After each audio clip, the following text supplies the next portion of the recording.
Well, good night, good evening, good day, wherever you are in the world. Welcome to the inaugural episode. There's a big word for you of Bourbon and Boarding Yep. with Boarding. my esteemed co-presenter, host, whatever we want to call ourselves. Whatever we're doing, yeah. Mr. Brahmabull, how are you, sir? Doing good. It's been a great day. The Avs had two great games over in the Global Series in Finland over the past couple days. So Yeah, it's weird watching hockey at noon, though. Yeah, well, I didn't know they were going over to Finland until like 3 or 4 days before it happened. Did you know that was coming? I knew that we were going to be in the Global Series this year. I didn't pay attention beforehand as to when it was going to be in the schedule, but it has really screwed up our start to the season. So it's well, yeah, it would, wouldn't it? But hey, you got good results out of it. 2 brilliant games by the looks of it. Yeah, they were incredibly fun games. So And Mikko Rantanen was on fire, and yeah, good for those got guys. a hat trick in his home country. Nice. And he was ecstatic, and the fans were apparently just crazy there. I mean, they had that place packed. Getting an NHL game. And to see one of their own get a hat trick, they went absolutely nuts. So, very nice. His family were probably all there, I would think, yeah. Oh, yeah. I would love to go to Finland one of these days. It's on my list, but who knows? That whole area, just spend some time going from country to country to country and checking out all the different cultures and stuff. Yeah, I'd spent some time in Norway, but I've never been anywhere else in Scandinavia. But Norway was pretty good, I have to say. Yeah. So I'd just like to welcome everybody in the chat. We have a nice little crowd gathering already. Now we're on YouTube. Yeah. We are on Odyssey. And one person's even hit the fire button. No, Connor B's on Odyssey. Yeah, good to see you, Connor. Yeah. We'll keep looking. And we are on Rumble on Brahma's channel, the Brahmabull on Rumble. So we're trying something. We're gonna see. Yeah, I don't know of anybody else who's doing this. We're co-hosting a show. The show is going to be on my channel on Rumble, and 70s channel on YouTube and Odyssey. So yeah, and it's if working. You're not opposed, yeah, they're all showing. So if you're not opposed to it, if you open a second tab and go grab the Rumble one, and you can chat there, or just have it muted in the background, then we get views for both of us. So. Yeah, and we'll try and stick the links in for those. In fact, I can do that right now. I think I made you a mod on my YouTube, Brahma, so you probably find you can do it too. So I'm just putting the Rumble in. Yes, but keep all 3 of them open. Why not? Yeah.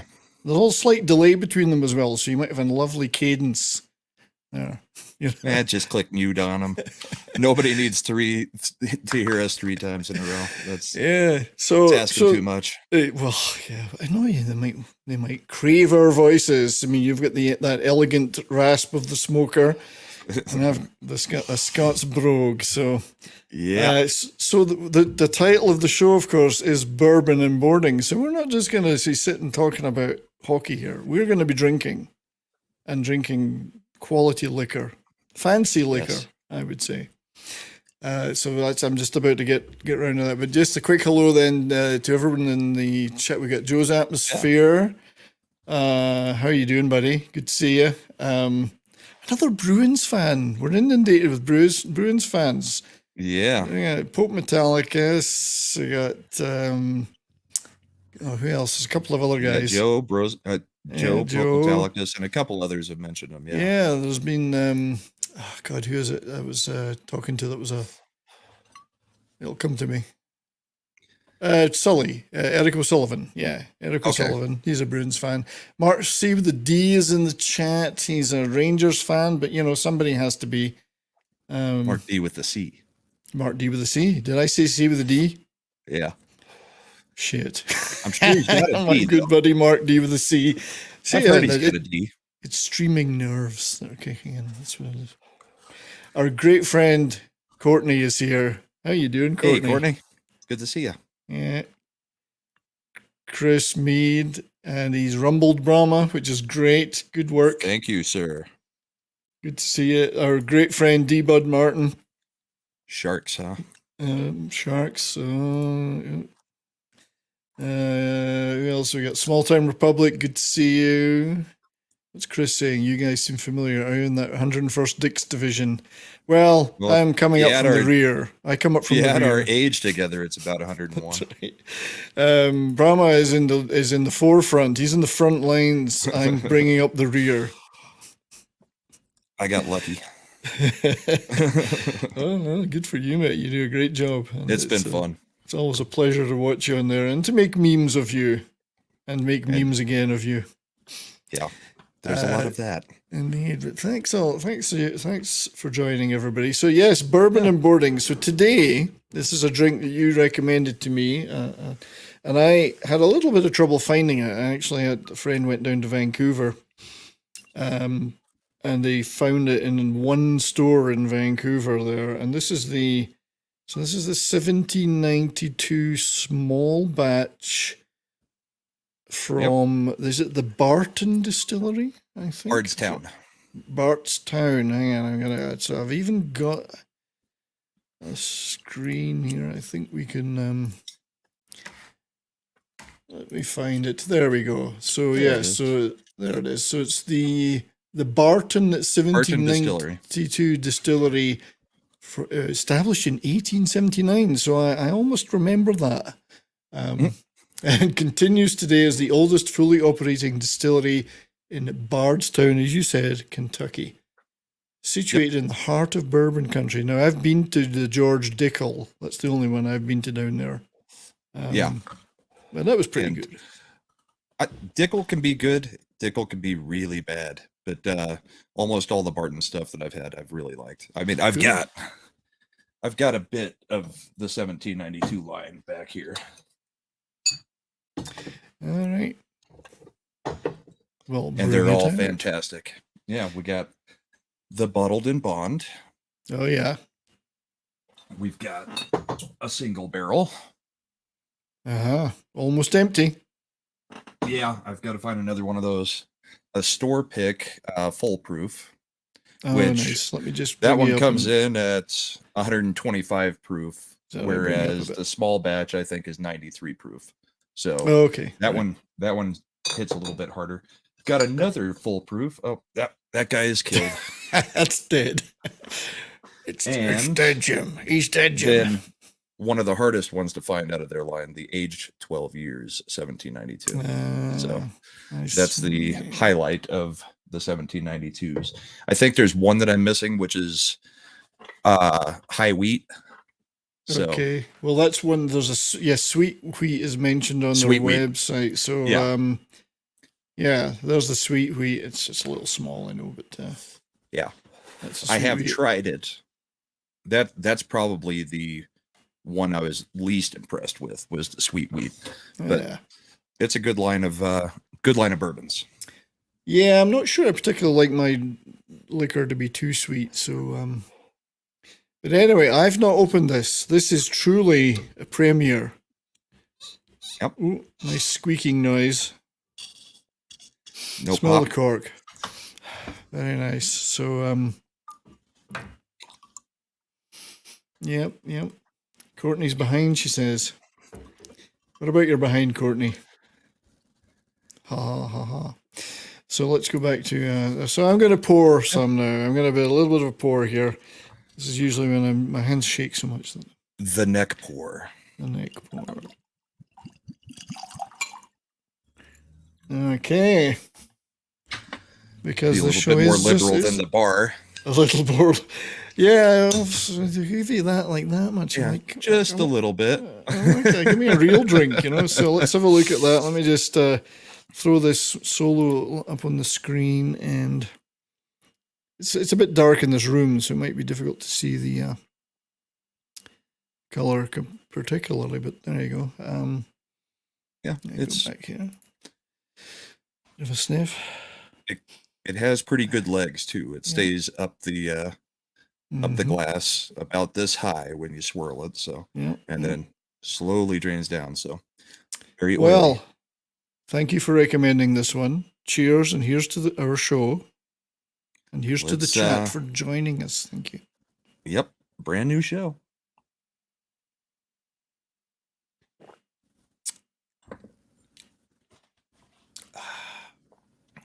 Yeah, very nice. What do you think? See, I don't do the swirling around the mouth thing. I just drink it, but I'll try the swirling around the mouth.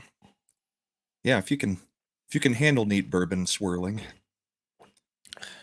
Some people like it to just go past the tongue as quick as possible, but no, that's I don't. The real bourbons you want to taste. So, well, this is pretty smooth, but with a burn. Yeah. But there's a touch of sweetness in there, I think. It's got to burn beyond its proof, because typically on a 93 proof, you're not going to have a ton of burn. But it does have a little heat to it. Yeah, heat, that's the word, not burn. Yeah, it doesn't, at any point, you don't go, you know. So Courtney's asking a good question there. What do they call a bourbon connoisseur? Like a sommelier is wine, isn't it? So, I'm not sure. Try to look it up. Yeah, I don't know. Don't know that one. I mean, you get a title of. Nice. I mean, there's master bourbon tasters and there's master distillers who are the ones that actually, taste the barrels, mix the barrels, all that kind of stuff. But I don't know what just a normal, average, everyday person is that is a taster. I don't know either. And hell, I was in the drinks business for 12 years, but I still don't know. I think it may be just a bourbon sommelier. Yeah, I mean, it's a similar thing. I mean, you can do like courses in this stuff, and these guys are all certified and blah blah blah, so but this is very nice, and I will be continuing to drink that as the show goes on. So over on the Rumble side, EJ Liberties has popped in to say hi. So cool. Let's have a yes, good to see EJ. And he's had plenty tonight. And Connor B is still over on the Odyssey side, so we are trying to pay attention to all of you. So yeah, the both our teams are doing rather well. I sat and watched the Dallas Stars Edmonton Oilers game today. They were in Edmonton. Not always has been a pleasant experience for us in the past. The Stars won 6-2 with a Jamie Benn hat trick, which is as rare as the aged skater getting up there, but still pulling his weight, huh? Yeah, that's as rare as a very rare thing. But he's been around so long. Well, yeah, he looks like his legs have been around a long time, that's for sure. But he did the job today, and there was I think the Edmonton Oilers goalkeeper is Jake Campbell, who used to be a Maple Leaf. He was awful. Yeah. Absolutely terrible, I have to say. And it's funny, they kept him in there for 5 of the 6 goals. They only pulled him after the 5th, so it made any difference at that point. How late into the game was that? It was the 6th goal. 5th goal was at the end of the 2nd, I think. Okay, so they just... actually, they pulled him after the 6th. Sorry, no, it was actually after the 6th they pulled him, not the 5th. So that was like 10 minutes to go. But the funny thing was that, against him. Yeah, the funny thing was that the Oilers had just had a 4-minute power play because we took a double minor and they didn't score, and then we scored the 6th goal just afterwards. So that was kind of sweet. That's a great arena, by the way. If you ever get the chance to go to a game in Edmonton, brilliant arena, absolutely fantastic. Hey, Captain Finity's here. Captain, I need to talk to you because I'm having a 600 subscriber celebration tomorrow, and I want you to be there. So we'll have to figure that out. Ooh. So your boys, yes, yeah, you're sitting on top of the division, though. I mean, let me just pull. You guys got to be feeling nice right now. We are. It's not something we'd anticipated. New coach. We had a terrible season last year in terms of offensive play. We had an extremely defensive coach. We couldn't score for shit apart from our first line. This year, it's a totally different story. Were they playing a trap last year, or not? No, you know what they were doing? It was the worst. It was anti-hockey, really. Okay.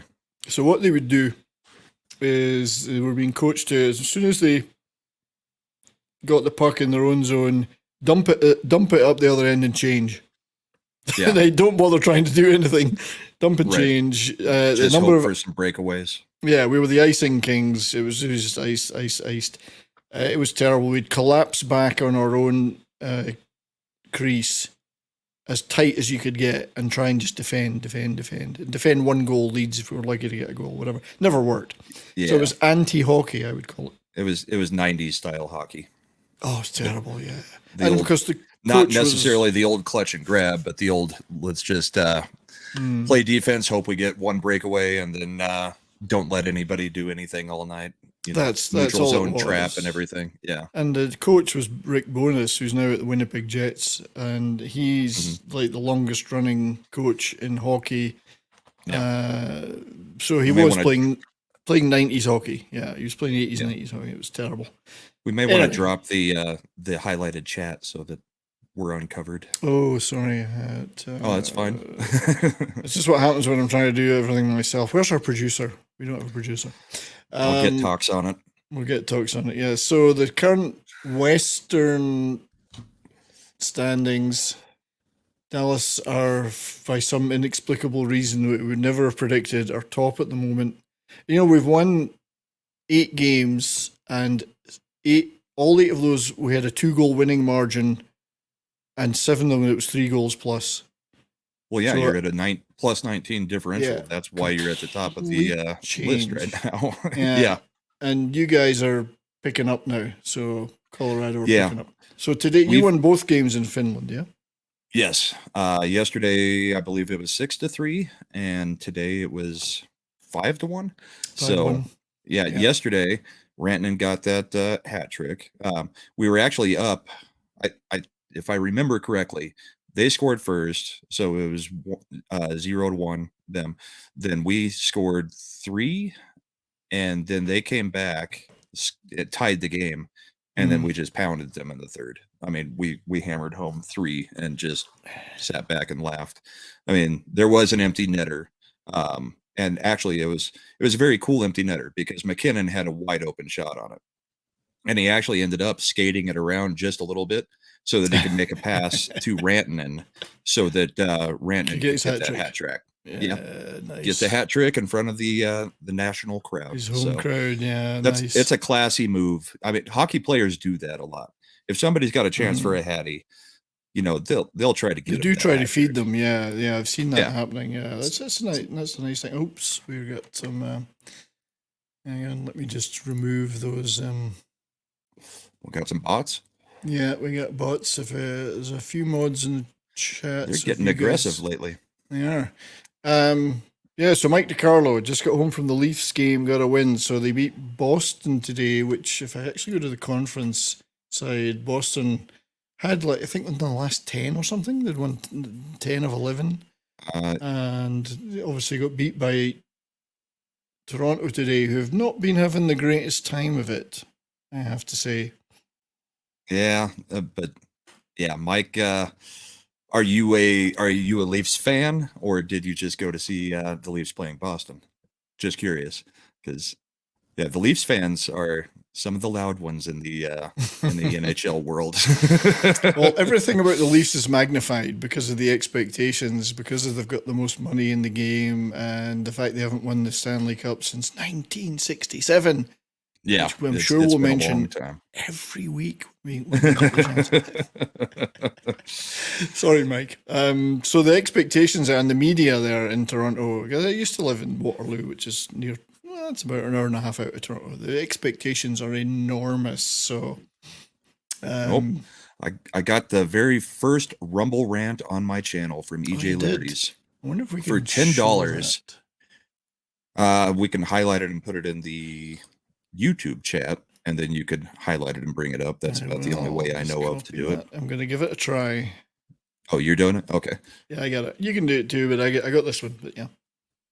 All right. So EJ Liberties, $10. Cheers to the inaugural Bourbon and Board stream.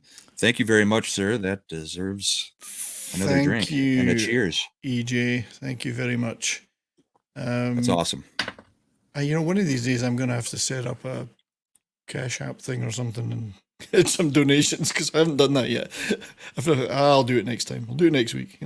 Well, the nice part about that one is to be able to live stream on Rumble, since I've only got 30 subscribers, I have to pay $10 a month. So you just covered the month, EJ. So thank you very much. Good stuff, EJ.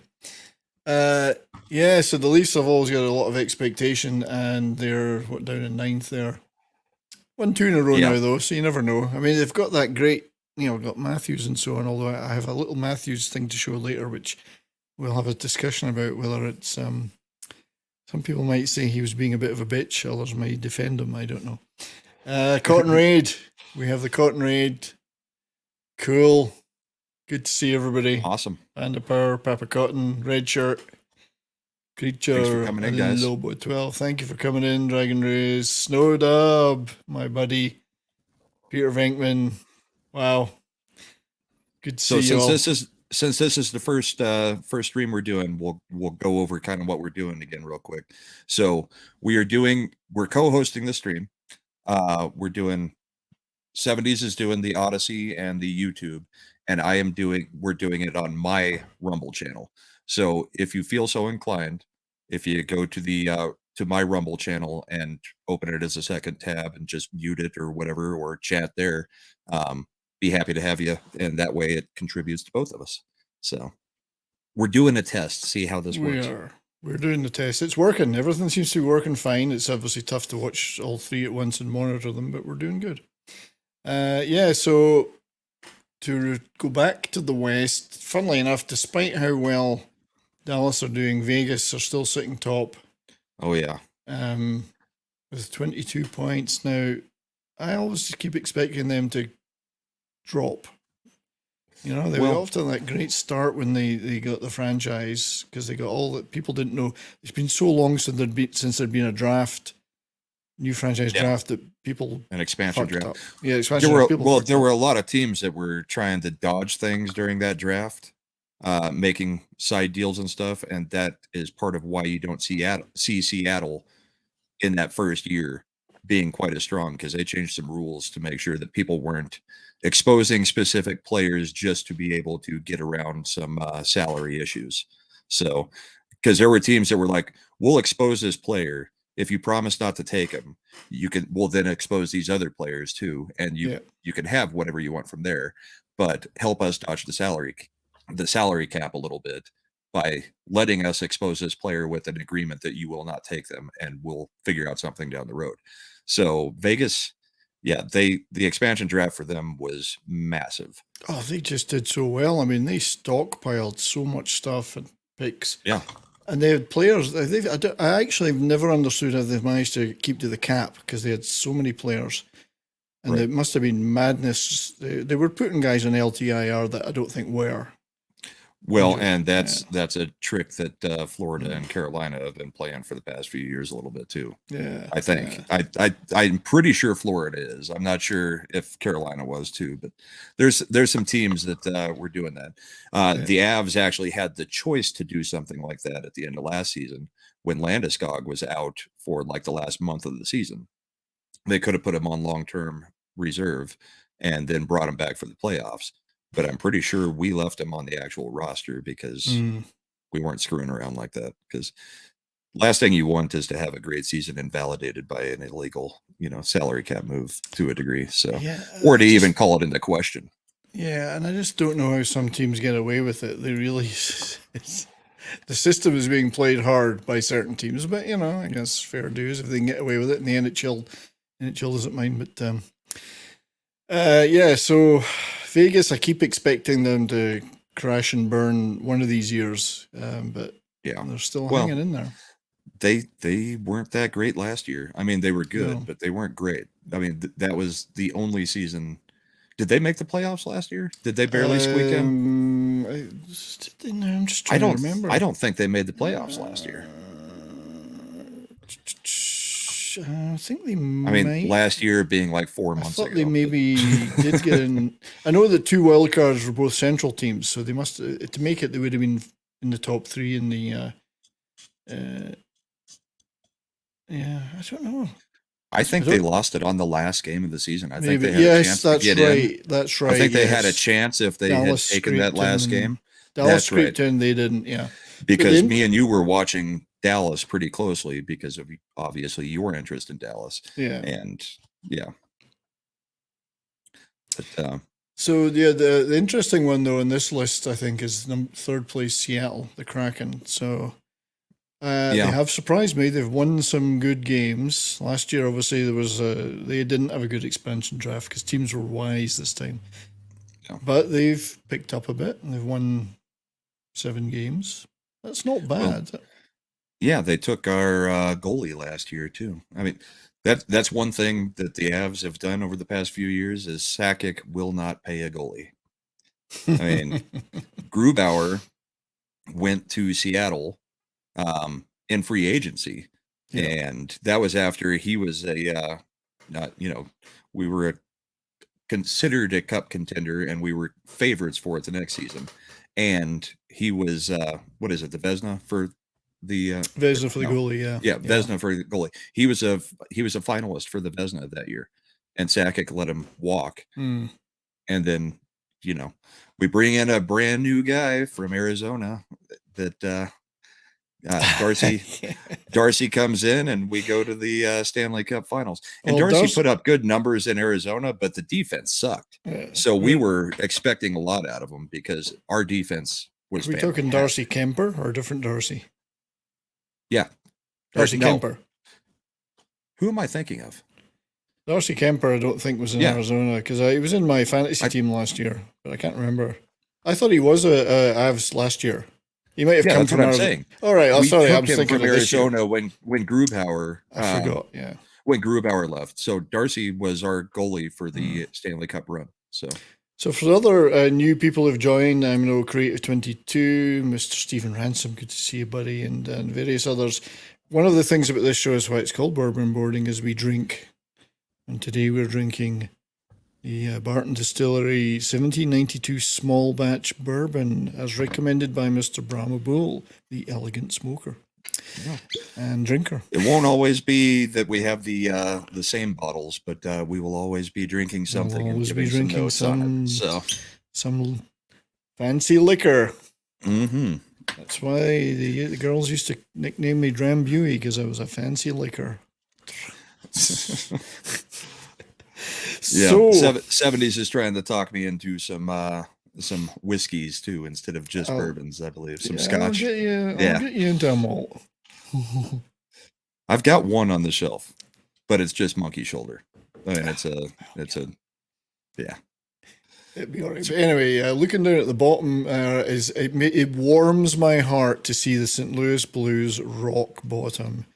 I can't lie. I cannot pretend. It warms my heart. I am a huge fan of O'Reilly. I am not a fan of Bennington. Bennington is such a little bitch. Well, and after the whole Kadri situation, isn't it funny that you happen to mention Bennington? Was this him swinging at it again? So this is Bennington being a little bitch, as we all know he is. He just throws a little shoulder and Sorokin there. Yeah. I don't think you'll be able to hear the audio there, but... Nope. But it was clear. Tell you what. Well, I'll remove it and add it back in. Yeah. Because I want to hear the audio. I'll just stay silent. This is the end of the second period, and he throws a shoulder into Ilya Sorokin as they cross paths on the way off the ice. And just trying to get under the skin of Ilya Sorokin, who looked like he laughed it off. And he's looking for the last laugh here, if he can hold the fort for another 8:41. This is the end of the second period. And the funny thing is, he's been absolutely awful this year, so...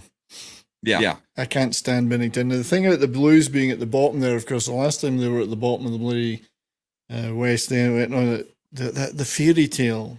Oh, bottom at Christmas, won the Stanley Cup. Only by beating the Stars. Oh, they didn't beat the Stars, sorry. We got they beat the Stars in the playoffs, I think, together. But we got to unpresent it so I can talk, or we'll let go. I got to figure out why it does that. I don't think anybody has been able to figure it out. It's just if you're sharing with audio, it automatically makes everybody except for the host echo. It's weird. It's bizarre, isn't it? But anyway, yeah, what a little bitch, eh?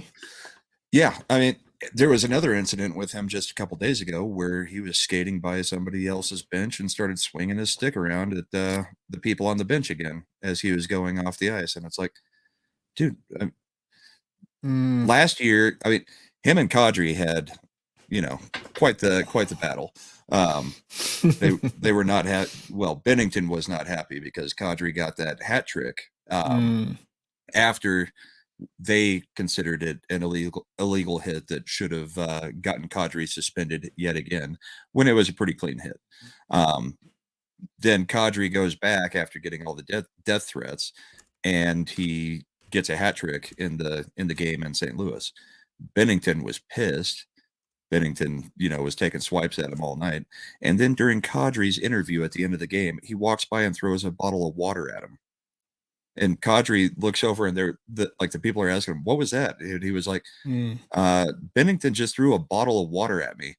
And then, they asked Bennington about it 2 or 3 days later. And he was like, yeah, I did it. What about it? I mean, he's a bitch. I can't. I mean, and my sister and brother-in-law. I agree. My sister and brother-in-law live in St. Louis, so they're Blues fans. So we've got a pretty healthy rivalry there, and yet they love him for some reason. But I mean, he helped them win a cup, so I guess that gets you some goodwill. But and that was the fairy tale. But I don't think he's ever been quite the player since. I mean, he was catapulted to fame that year. I don't think he's really got it that much overall. Yeah. He wasn't even the starter last year. Nope. I mean, he when they got to the playoffs, they went with him, but he wasn't even the starting goalie because he had lost that job. And I believe the guy who he replaced got injured right before the playoffs. So, I mean, it happens. Well, here's to the Blues being at the bottom. Then they made him the starter and signed him to a whole new contract. I don't know, but he is a bit of a loser. But although he's got a Stanley Cup ring, so he does. Not as many as Wah. So I have a lot of friends, obviously living in Canada, firstly in BC, but now I'm in Alberta, which is Oilers and Flames country. But I have a lot of Oilers friends. Congratulations on the move. Thank you, sir. It was a bit of an effort, but we're here. We're in this lovely house now. I mean, behind me is going to be all covered in stuff eventually when I get sorted out, posters and whatever. But this is a great house, so we're very happy. And we're happy to be in Alberta, which is the slightly less cucked part of Canada. It's like Texas's little cousin. Right. the northern Texas, right? Yeah, and we live in the country, but not too far from the city, but we are in the country, so it's like prairies and farmers and whatever, so it's not cucked. It's great. So and you're getting obviously good internet because you're able to stream. So that's part of the worry about being in the country sometimes. No, it's top quality fiber here, so I've got great good stuff. But yeah, the Oilers fans, I know a lot of Oilers fans, so I like to have this debate with them around who's the best player currently in the NHL, and obviously they're all McDavid, Draisaitl, and I say, well, those guys are good, but let's think about Nathan McKinnon. Oh, no, he's not as good as whatever. I say, but he has got a Stanley Cup ring. Yeah. Well, and honestly, I think that talk's going to change because I think even Nathan McKinnon admits that Cale Makar is a better hockey player than Nathan McKinnon now. I mean, Cale Makar came in, so he won a national championship. He won the Rookie of the Year. He's won a cup, and he's won the Stanley Cup MVP in his first, 2 seasons? I mean, the guy is going to win the Hart Trophy for. Oh, he's phenomenal. Yeah, and I mean, he'll be perennially in that talk. So and I think in the draft, what draft was he in? 2020? 2021? 2020. He was drafted 2020. Was he 2020 or 2019? He went to college an extra year. And 2 years ago, so his first game for us was actually, we brought him directly into the playoffs. He did not play a regular season game with us his first year here. As soon as the Frozen Four ended, he came and was like 2 days later playing in his first NHL hockey game, which was a playoff game, and got a goal in his first playoff game. The betting odds on it were like plus 1,500 that he would have a goal in his first game, and I'm so sad that I did not put money down on that. So, and yet it happens quite a lot. That rookies getting a goal in their first game, but defenseman rookie. I mean, Miro Heiskanen managed it, I think, and I think he was in the same draft. I'm not sure, he might have been in the same draft. It is, a defenseman, but he's we talk about being a defenseman and that is his position, but some guys are just hockey players. Well, and some teams are designed for it. The Avs are designed for their defensemen to be a part of the offensive play. I mean, the top two pairings of defensemen, Devin Taves and Cale Makar, are one of the highest rated defensive pairings in the history of hockey already. And a lot of that is Devin Taves, because he's older and wiser, and he knows when he can push the rush and when he needs to stay back and let Cale push, in. But there's almost always a defenseman involved in our offensive play. So you have to do that. It's the thought process of the coaches too. Yeah. You have to do that. You got to bring those guys up on the offense when you get the opportunity. You got to pinch, and usually you need one of those guys running the blue line in the. The Cale's fantastic. He's a sniper on the power play. So. Sure, no, he's a very special player, and it was a fantastic achievement to get him in the draft for you guys. So, I mean that doesn't fall into your lap very often. That all came. I mean, it's fallen into the Avs lap twice now, because if you remember in '95 when they got here, there was that blockbuster trade. Who was it? Lindros? I think it was Lindros. Yeah. And that spawned about 10 years of fantastic Avs hockey. I mean, that trade, if you look at the branch offs of that trade, what we actually ended up with, it was 2 cups and, Patrick Waugh, whole bunch of other stuff. I mean, we got Patrick Waugh, we got special Peter guy. Forsberg during that time period. That was all pieces from that trade being moved around and building us. And this one was the Ottawa trade for Matt Duchene, where we just fleeced them. They gave us a first round pick and then a first round conditional pick. And then they actually had to give us the conditional pick because whatever, I can't remember what the terms were for it, but I'm pretty sure that's the one that became Cale Makar. A conditional pick. Yeah. That's awesome. But either they had to miss the play, or they had to make the playoffs and get to a certain round or something that year, or something like that, and then the pick was ours. And I mean, we fleeced them. Yeah, I mean, you've proved it last year. You've got a phenomenal team, and it's not it's not just about, and this Mike DiCarlo, forgive me if I talk about the Leafs and maybe I'm negative. It's not just about having 2 or 3 well-paid superstars. The whole team has to fit. You can't just have those guys and then a bunch of, $1-2 million guys surrounding them. It has to be, it's the teams that win are the teams that are every piece fits. And you can have your superstars in that too, but you got to have the other parts, So anyway, we've got Darius Munchausen, my brother. Darius and I go back a long way. We started chatting in the chats on YouTube at the same time.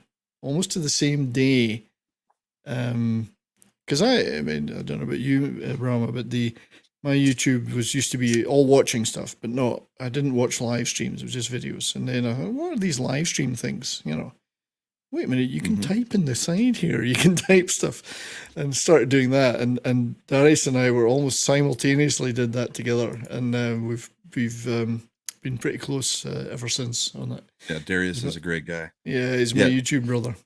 My intro to it was I think my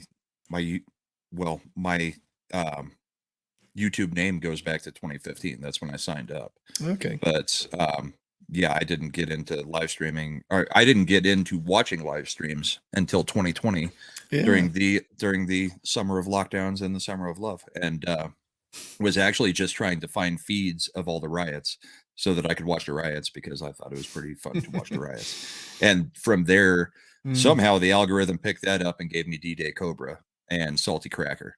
And from D-Day Cobra, then I get to Geeks and Gamers and Gary and find FNT.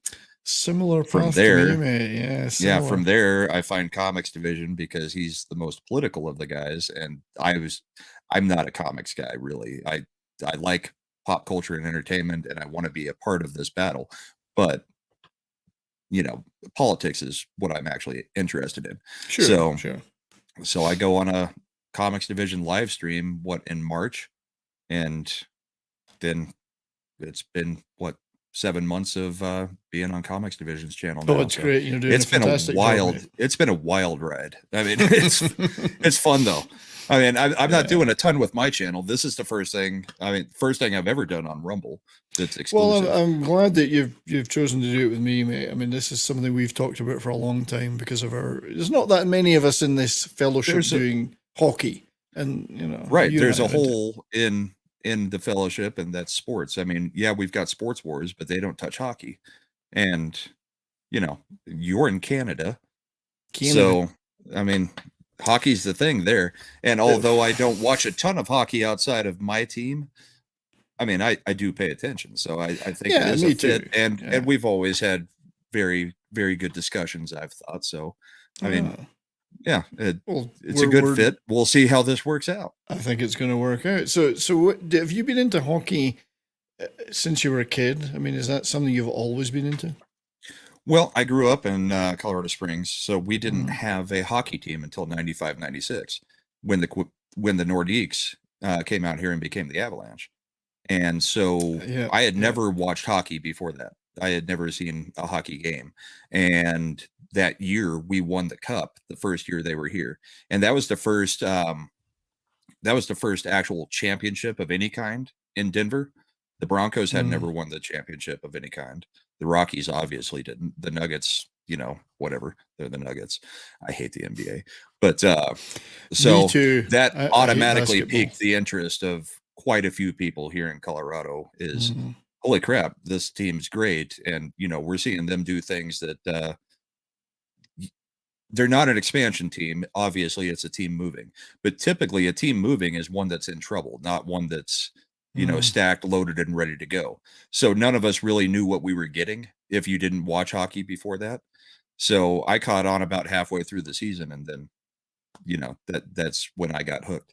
And really, the hooking, the best way to get somebody into hockey is to take them to a live pro game. Not so much to college. It's a different game. But you go to a pro game and it is so much faster than it is on TV.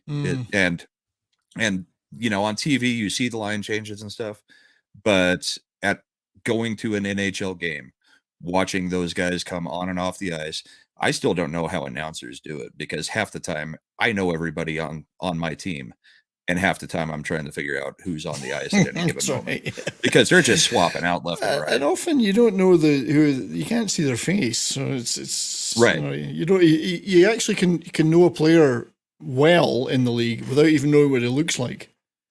Yeah, you don't even know what he looks like because you know the number, and you see him making the moves. I mean, obviously you see their face a little bit more than you see the NFL players' faces, because they're wearing open face shields and stuff. It's true, but it's so fast though. It's hard to figure it out sometimes who's on the ice. So it's interesting that you guys were the Nordiques, and it's funny because they do want to get another franchise back in Quebec City. And it's Quebec City. They do love their hockey there. I think I don't know whether it was the organization wasn't good in the business sense, but I know they couldn't attract players there, and it was because it's very hardcore French, more so than Montreal. Quebec City is way more francophone than Montreal, which is more mixed. I think it's half and half. So players didn't want to go there. There was one player, I don't know who it was, he was drafted there and he refused to go. Because he said, I'm not going to go there and be forced to learn French and blah, blah, blah, whatever. So they had problems. I think more, but there's still a huge appetite there for hockey. So they're one of the ones they always talk about a new franchise going to. But I didn't really grow up with hockey. I mean, I grew up in the UK. I moved to Canada in the early 2000s. Sure. Married to a Canadian who's from Montreal, although she's English, not French. Huge Habs fan. I mean, she's watched all those games in the 70s with the Boston against Montreal and Don Cherry and all that stuff. And she loves Guy Lafleur and all that. She's into all that stuff. So she was always telling me about hockey, and I was always like, blah, blah, blah. Okay, because I was into football, soccer. Right. Soccer. Yeah. So when I moved to Canada, I said, you know what? I'm going to make a concerted effort to learn about this game and start watching it. So I did. I started watching a lot of games on TV, and I went, yeah, this is fine. But as you said, when you go to a game, that makes all the difference. And I went to my first NHL game. It was Detroit Red Wings at this Joe Louis. And I went, I have a strong soft spot for the Red Wings. I've met Gordie Howe once, and that was fantastic. But I realized just how good the game was then because I was at a game. The atmosphere was brilliant, the speed of the game, everything. And I went, now I get it. Because on TV, I was like, this is fine, but went to a game and I never looked back. That's the problem hockey's had. I mean, even like when Fox had it, they tried to do that stupid glowing puck thing to try to figure out how to introduce people to hockey. But hockey is just not a game where you can watch it on TV and get the actual feel of it. You can after you've been to a game, but you must go to an actual professional level game. Even the AAA minors doesn't do it. I mean, AAA minor teams I do like they're fun, but they're more fun for the fights than they are for the hockey at most of the time. They're not playing at the speed of the NHL. The NHL, it's the same thing they say about NFL football. The jump from college to NFL is massive in the speed of the game. And that is the same in hockey. The minor leagues are interesting to watch though, because it's a farm system.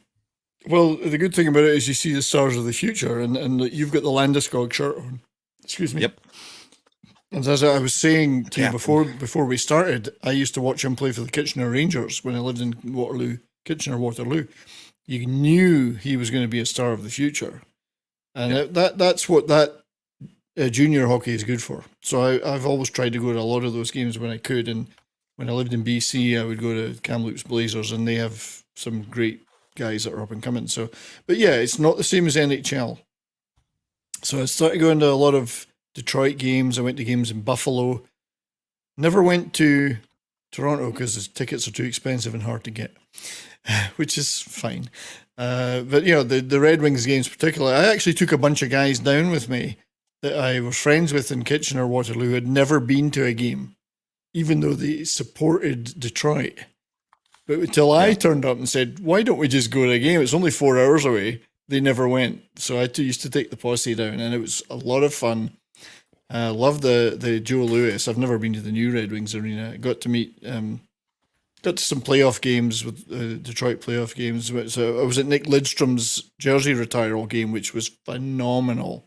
What an atmosphere. I mean, they wheeled out every bloody player that had won a cup from. And I met Gordie Howe once and stuff like that. So I had a lot of that. But through that, I grew to love the game. Now, and you talked about the Avs in the 90s.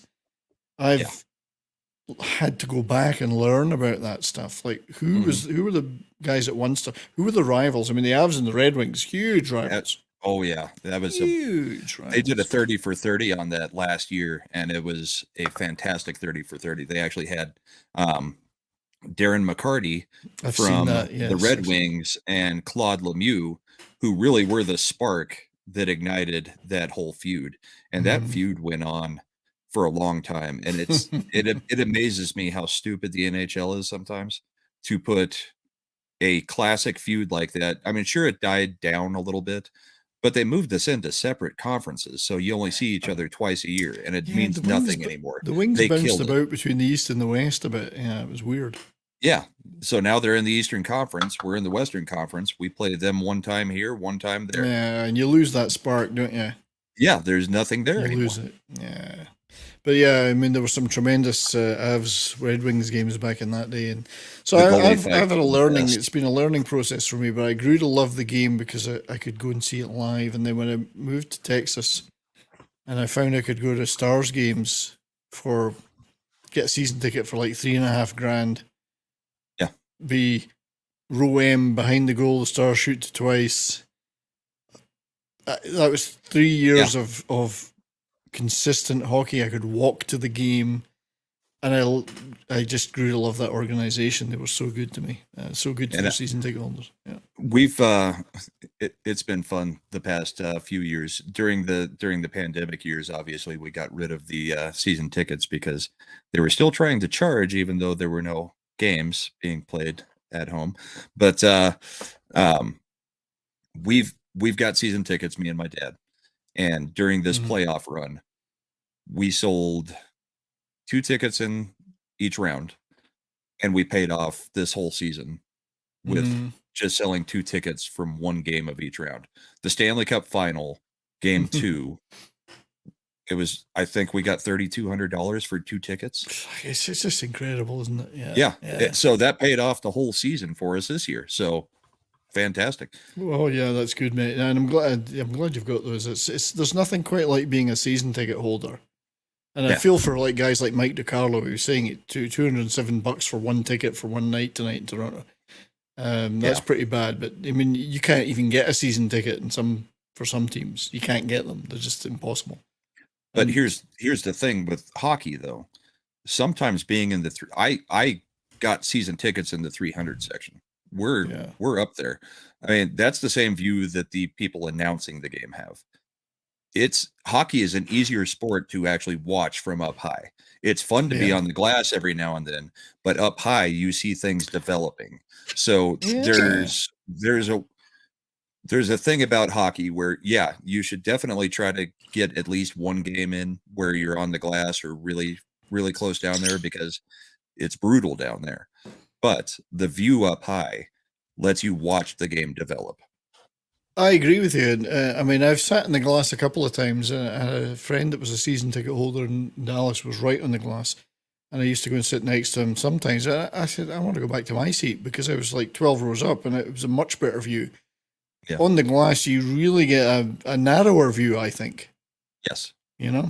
Whereas up top, I used to regularly just go up to the top just for a look, and I enjoyed it very much, Yeah, because on the glass is maybe exciting as you get the guy slamming up against you, but you miss all of the stuff because the bodies are in the way. You can't see the puck along the edge or along the boards.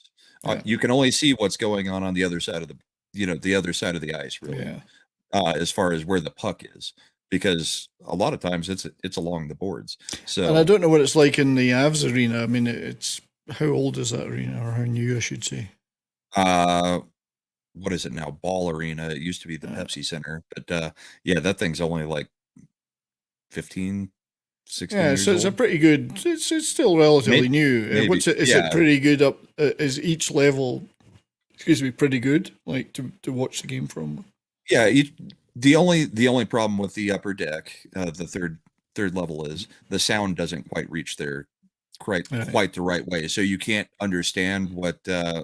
Like we've got the best guy in the business, Alan Roach, doing all of our announcing, in arena announcing. He's the guy he's been doing the Super Bowls for forever now. Right. Okay, I didn't know that.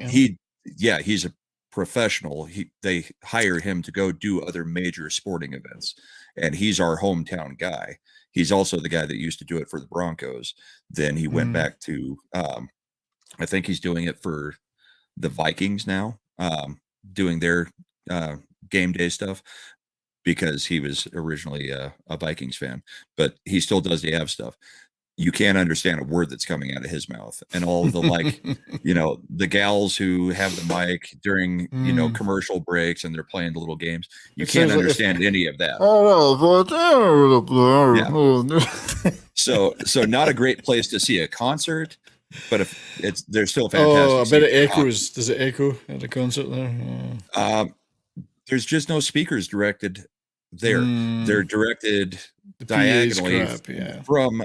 You can see them directly ahead of you, but they're directed at an angle, and the sound just doesn't hit you quite right. So yeah, I'd just like to say welcome to Canadian Spider-Man, who he and I used to be live a little closer to each other than since I moved, and we have met in person, and he's a wonderful guy. So it's nice to see you, mate, and hopefully we'll be meeting again soon. Toxic Man, some guy called Toxic Man. Well, I say guy, something called Toxic Man Flu is here. And he seems to be a sadist. I think he's a sadist. Blackhawks. Yeah. I actually they had a good run for a while there, though. They did, but yeah, it was so bad for Detroit in that conference. It's funny. But the funny thing is that there's a bar, my favorite bar in Dallas when I lived there, was called the Katy Trail Ice House. And I used to walk to it from the apartment, and then I'd walk down to the games. And in there, you'd go in there, and there was a huge Blackhawks symbol up there, which I thought, what the fuck is that doing here? Well, it's because there's a junior team there that's got that as that's their logo, and they're the Blackhawks, but they're a junior team. So it was a Texas team, but it was a Blackhawks. So I thought, what the fuck is that doing up there? But anyway. Yeah. We've got, we've got a lot of bars here that are like NFL bars. I mean, they're regular bars, but you've got a Green Bay Packers bar down the street. You've got a Bears bar. I mean, Colorado is weird. We have our own team, but every team seems to have a bar in this town that all of their fans congregate to. Well, the thing about Dallas was, yes, they have got a lot of fans, even though it's the 4th ranked sport in Texas. You know. But the Dallas Stars do pretty well. It's a big city. But when the Chicago Blackhawks play, there are thousands of them in the arena. I think people sell their tickets to them. And there's a lot of guys have moved from Detroit and Chicago that work in Texas. So there's a lot of them go to those. Now, next week, you'll see them with a Star shirt on. But it's that kind of thing. That kind of thing, But it's a great... American Airlines isn't a bad arena, although it's about 25 years old now, but it is a very nice arena. But the Edmonton Oilers Rogers Centre is the best one I've ever been in. It is phenomenal. It's also got the loudest PA in any arena I've ever been to. Like, if I had hair, it would be like the Memorex adverts. So they can pipe in the sound of the audience since they're the other crazy thing about exactly when they're all sitting there like this, we're getting beaten 6-2. Shit. The other thing is that the 50-50 there in Edmonton is, I was there when I went to a Stars game there, it was like $500,000, like not 10,000 or 20,000, it was $500,000. And I thought, my God, these people spend a lot of money in the arena, but it's actually because you can buy them outside the arena. In the city. I thought, $500,000. Yeah, you can buy them. You don't have to buy them at the game. You can buy them anywhere. Yeah, because ours is usually only $5,000 to $10,000. Anyway, if you ever get the chance to go to a game in Edmonton, the arena is phenomenal. That's all. That's their plus point. It's a phenomenal. And we should maybe explain what the 50-50 is. So at hockey games, most hockey teams, there's a 50-50 raffle. So, on the winner of the raffle gets 50% of the prize. The other 50% goes to charity. And, the amount is made up of 100% of the sales of the tickets. So that's right. And despite resolutely buying tickets, I've never won it. And I don't understand why not. I know. I mean, it's only, 20,000-30,000 people that you're going up against that can buy multiple tickets. Yeah. Anyway. So, so my hockey journey was a little bit different, but being married to someone who used to go and see the Habs in the Forum in Montreal, and then watched all those games that because in the 70s, the Montreal Canadiens were phenomenal. Yeah. Like, I don't know, they won like 9 out of 10 Stanley Cups or something. So she grew up in that era, and it was, so she's always telling me about stuff. Yeah, and that's also cool that you've got a wife that A, introduced you to it, and B, is interested in it. She is, and she watches the game. She watches games, and yeah, she's into it. So, do you guys watch each other's teams, or did she convert to Dallas like you? Or we do watch some Montreal stuff. I watch Habs games, but typically she watches Stars games with me, and she's been to a lot of those games. She didn't have a season ticket. She didn't want to go out to every game, but she does. She's been to quite a few, and she went to the Winter Classic in Dallas with me, which was a phenomenal. That's actually one of the pictures in our intro. Phenomenal experience. She went to that, and we had the greatest time. It was lovely. So, Cotton Bowl. There was like 90,000 people there. It was we had one at Coors Field a few years ago against the Red Wings, and they did an alumni game the day before. Oh, so it was the feud guys playing against each other. Was that the 97 Red Wings, like the 97 Red Wings team? Because they just had a reunion. It was guys from basically all eras that, they basically put their all-star alumni against each other. You had Osgood, you had Waugh, Forsberg obviously wasn't there because Forsberg's ankles don't work, which is what forced him to retire multiple times. But they had the boys out there. They had McCarty. They had, I think Fedorov was out there.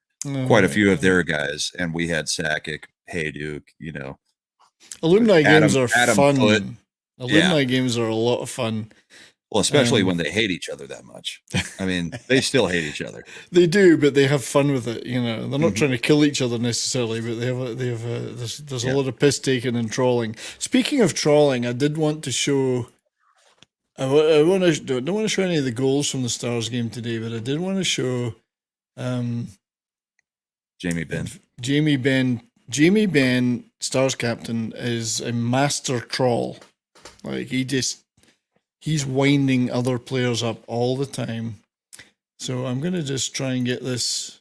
The Brad Marchand of the Marchand. I mean, Marchand's one of those guys you love to hate him. You hate his guts, rat face we call him. But if he was on your team, you'd fucking love him. He's one of those guys. I mean, Kadri was kind of like that just because of Kadri's reputation, but Marchand licks people. I mean, I'm not getting behind that whether he's on my team or not. That's just screwed up. So anyway, I'm going to share Draven. So this is Jamie Benn at today's game against the Oilers, and it starts off looking like with Hyman, the Edmonton Oilers defender. It looks like they're friends at the start, but things develop.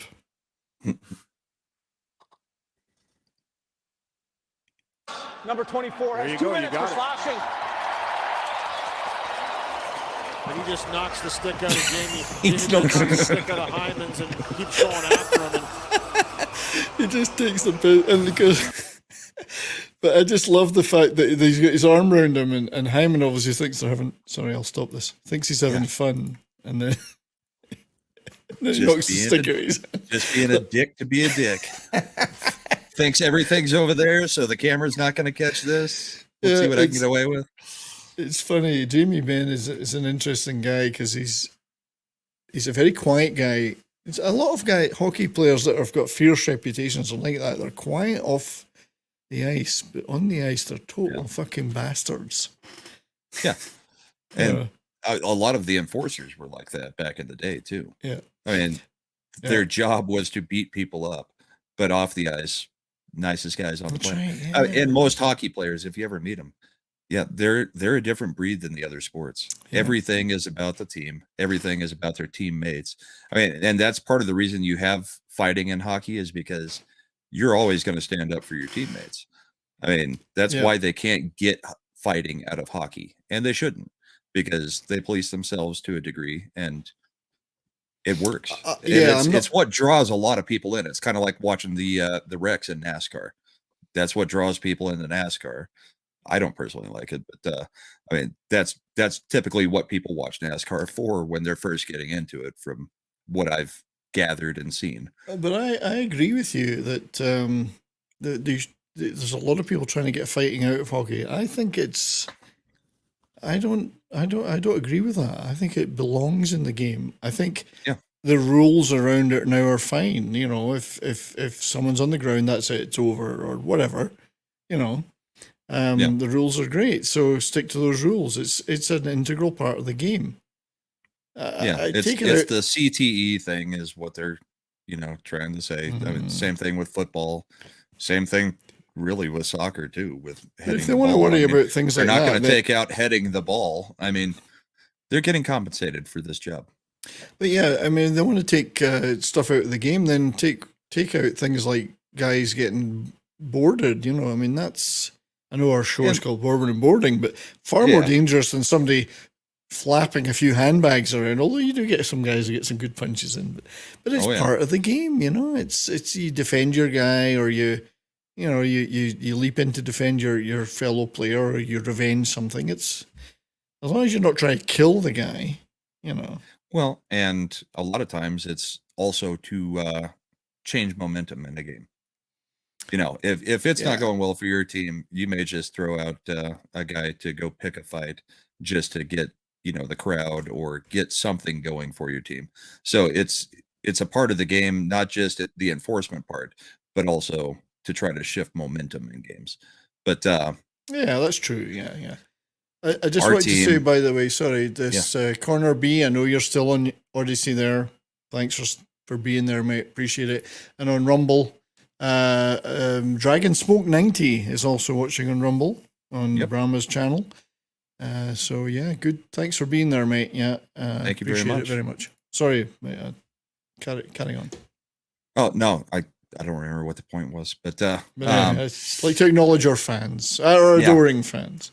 We did have a great fight in the game today in Finland. McDermott went at it it was probably a good 30-45 second scrap. So I don't think they wanted them to fight, but once they started, you weren't going to stop it. In the global series, you weren't going to just get them to drop, to the ice. They let it go on for quite a while, and it was great. Thank you, Angela. Just like to say hi to Angela Straven. Good to see you.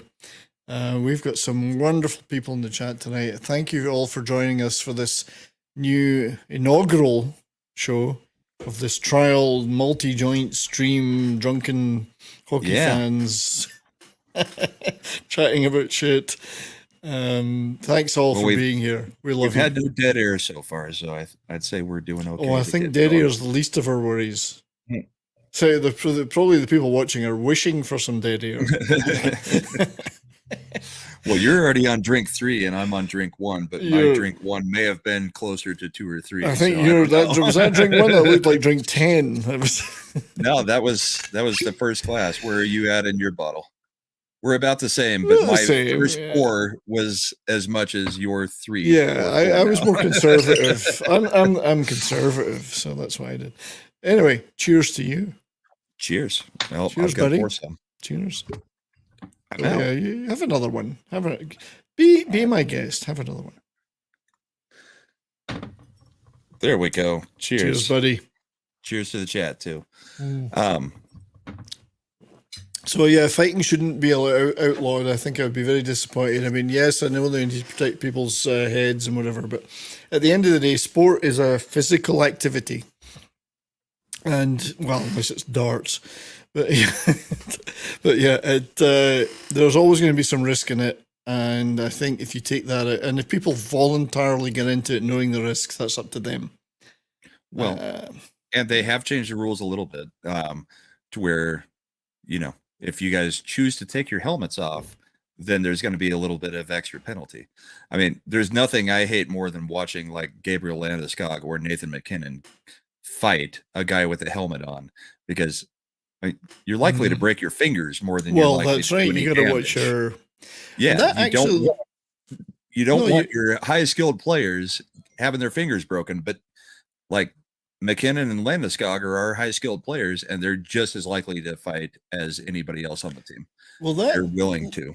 Does lead me though to a clip that I wanted to show, and Mike DiCarlo may have some. So if you're still watching, Mike may have some comments to make about this, which is around an Austin Matthews incident that happened earlier this week, and some of the defenders of him in this incident said that the reason he doesn't want to fight is because he doesn't want to damage his hands because he does have issues there.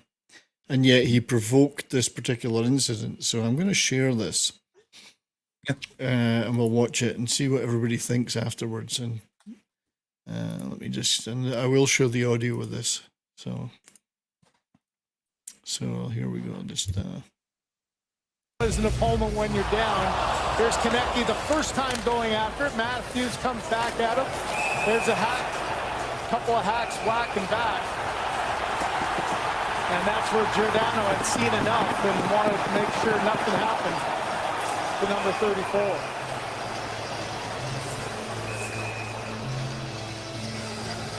The guy who's had wrist problems, probably not good wrist prescription to get problems. involved That's in what they this. said. Well, wrist you're not going to problems. want him to get into a fight, that's for sure. And even sometimes when you get jabbing or cross-checking, it can jam it as well. Yeah, wrist problems. As an opponent So, when you're down. let me just remove this from the stream. Matthews comes If I can get my mouse to work. There's a couple of hacks whacking back. It's amazing when you have a few. Oh man, that's for later. Oh, I saw that one. Well, we're going to show. Oh, Oh, that you one, saw right. that one. We're going to show that clip later. You read my mind. Yeah. So Mike DiCarlo. Yeah, and Mike, I really want to know what you think about this, Mike, because I have a few thoughts, and maybe that you're not, maybe you don't like. My thought when I first saw it was, I'm not suggesting Matthews provoked the whole thing, but other guys had to leap in to defend him. Now, I know they said that his wrists are an issue, but then the fact that he went on to push and other guys had to leap in then, and Matthews, it's like Matthews provokes, but he doesn't follow through. And I'm not suggesting he should, because if he's if he's got weak wrists and wrist problems, that could be an issue. Excuse me. This bourbon's really, I just felt he kind of, it's like he stands back laughing, but he doesn't get into it. I don't know what you think. Yeah, it's a little bit bitchy, just because if you're gonna try to provoke something, then you should be the one to throw the fist. You don't wait for the rest of the team to come in and do it. I think Mike's right. I mean, the team did jump in for him, and that's typically what happens. But if you're gonna try to start something, you don't wait for your enforcer to do it. You're on the ice. And there's a lot of that in hockey, where if somebody makes a bad hit and there's something that everybody knows, you're going to get called out for it at some point in the game, and you might as well just drop the gloves and be ready to go. I mean, it happens all the time. There are the prima donna type players that think, no, I don't have to fight. But if they make a dirty hit, they're going to send somebody out of like size. They're not going to send the enforcer out there and have a 6'6" guy going against a 5'10" speedster, but they'll send somebody else out that is going to say, we've got to take care of this right now. So, I mean, I guess my thing is, you got to stand up for yourself. I mean, even Joe Sakic, who won the Lady Byng multiple times, got into fights every now and then. So why are we full screening me? Because you're very handsome. No, I like what you said there about Sakic. Even the Lady Byng guys have got to have a bit of an edge to them, Yeah. And Mike, I appreciate what you're saying here, Mike. I mean, and I appreciate what you said about people leaping in to defend their teammates. I think that's great. I like that. And like what Giordano there, and by the way, I'm a big admirer of Giordano. I think he's, I mean, you wouldn't know that, what's he, 39 or something now, but he's freaking incredible, solid as a rock. You want those guys to defend their teammates. I just think that Matthews there could have manned up a little bit and defended himself. I mean, you push a guy and then you let other people leap in. And Mike, I'm not having a go at the Leafs particularly about this, and I appreciate what you say, that the others the Leafs have not stood up for each other a lot. So that showed a bit of heart. Yeah, that can bring a team together. Yeah, and I think that's what they're trying to do because they had a bit of a poor streak there. So, but I just feel that Matthews is just, it wasn't so much the pushing and the whatever. I think it was 50-50 at the start with him and Kenichi there. The handbags at dawn. But the fact that he stood back laughing when other people were fighting, that I didn't like. That's the one bit I didn't like. Like, don't just stand there going, ha, ha, ha, when other guys are on the floor. Puppet master instead of... I mean, that wasn't good. So that's expecting people to jump in for you instead of being willing to jump in and having the team come in. I don't know. I mean, you don't want your skill players getting involved. I mean, honestly, you don't want the skill players getting involved. There's people who are supposed to be doing that. So I get it. True. And Matthews is not he's not a little guy, though. He's quite a big guy, you know. Yeah. But like I said, I don't like when it's awesome when McKinnon drops the gloves. It's awesome when Landeskog does. But the whole time you're thinking in the back of your head, are we going to lose them to a broken hand or broken fingers for 3 weeks for this stupid fight that really didn't mean anything in the balance of a game? Because 90% of the time, it's either they're frustrated, that specific player is frustrated, or the lead is so big that somebody is trying to draw them into doing something. Yeah. And you don't want to see your skill players do that. That's what the fourth line and the third line are for. Well, that's right. Yeah. The forder. Yeah. The guys that aren't getting paid $7 million a year. Yeah, and Matthews is the skilled player. Yeah, he is the skilled player. So I get it, and he has wrist issues. So and Mike, I absolutely appreciate your input to this, and we'll have to get you on the show in future for sure, because we do want an Eastern Conference perspective at some point. Yep, because I appreciate what you're saying, division. Mike. The way it worked out, so well, we're both Central Division guys, although I did invite a couple of guys that are Eastern Conference, and there will be guests in future, but it's our show, so fuck them. So Central rules. Prove you've got a team and you can talk in the chat. Right. We'll likely have you on at some point, because we can't talk about just our two teams. I know everyone says that their division's the hardest, but I happen to think that the Central Division has been the hardest over the last 10 years. I really do. Maybe. I mean, it's hard to argue last year. We were 20, 30 points ahead of everybody. The rest of the division, yes, it was very tight. They were fighting it out, and the two wild cards went to the Central. It was a tight division, except for the runaway, us in that case. My headphones are not working. I can't hear you. Yeah. But I mean, the East was decided about halfway through the season. It was. There was nobody from the top 8 was so separated from everybody else that you knew who was going from the East halfway, 3/4 through the season. Actually, the West was decided in the last week of the season. The Western Conference. I just want to go back and look at the East again this year. I mean, Boston. Apart from Boston. And Carolina have won 4 in a row. It's hard to see who's really dominant there. I mean, it's a bit of a smorgasbord. You've even got Buffalo. Buffalo are kind of challenging a little bit, more than in previous years. Washington are down to 12. Caps are down to 12th. It's a bit of a mix. There's nobody really at the end of the season. Yeah, who's going to the finals? In your opinion? Oh, definitely Boston. I think you'll see Tampa Bay picking up again. I actually fancy New Jersey. I think the Devils have got a pretty good setup now. Yeah. And possibly the Rangers and the Islanders, I think, actually are going to be pretty good. I'm not so sure about some of the former favorites, such as Florida and the Caps. I think I had Carolina going against us in the finals. Yeah. I think we're going to get a good chance to defend, and I think Carolina looks great. But we're echoing still, or I am. I'm not.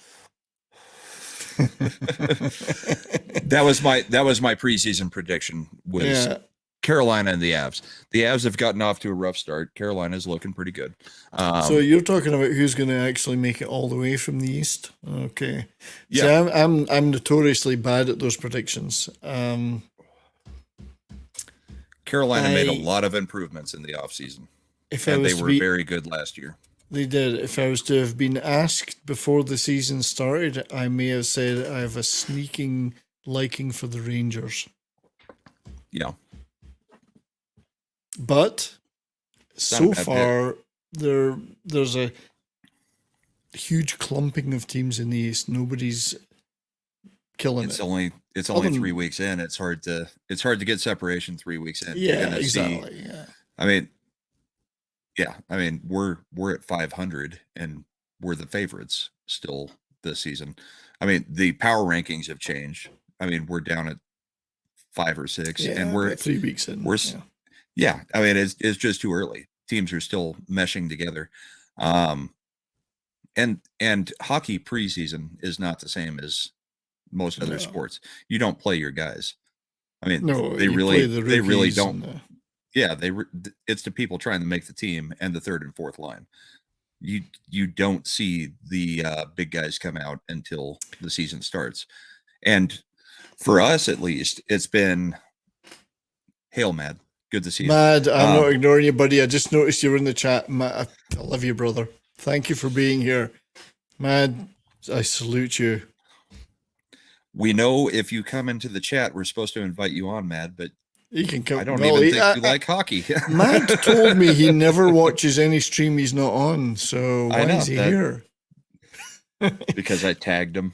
He is a great guy, and he has such fantastic streams on his channel. Absolutely brilliant. Love him. Yeah. I love doing stuff with love him Matt. to death, but then I love lots of people. You know, it's just the way I am. You see, the bourbon is kicking in. It's very nice. Yeah. Now it's warm. You're starting to get Ryan Kinnell gay. I'm getting Ryan Kinnell gay. Yeah, I'm Mad. I would play volleyball on the beach with Mad any day. It's probably true. That's a Toxic Tuesday joke, but you know. Yep. So our season has started off in one of the weirdest ways possible. It's not football season. It's always hockey season. It's always hockey season, even when it's not. Hockey is the best sport.